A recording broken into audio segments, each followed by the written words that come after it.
I've described the shaman before as a ghost. This permeability we have.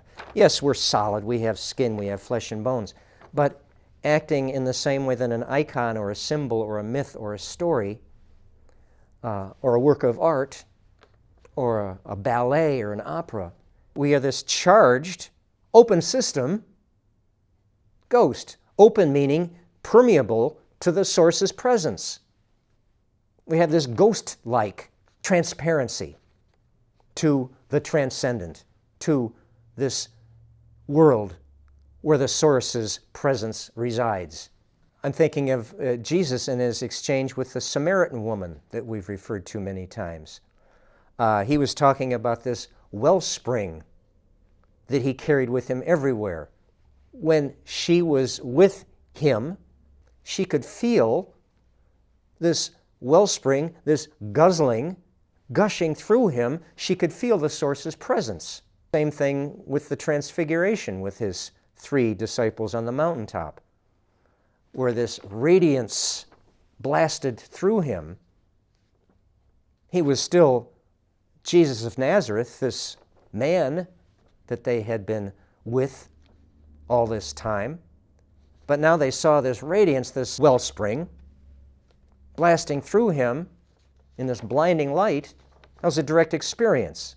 I talked last time about this young singer watching from the side of the stage as she performed, and this youthful, exuberant, spontaneous wellspring of energy that was blasting from her, that pierced me, that pulled me in, that vitalized me.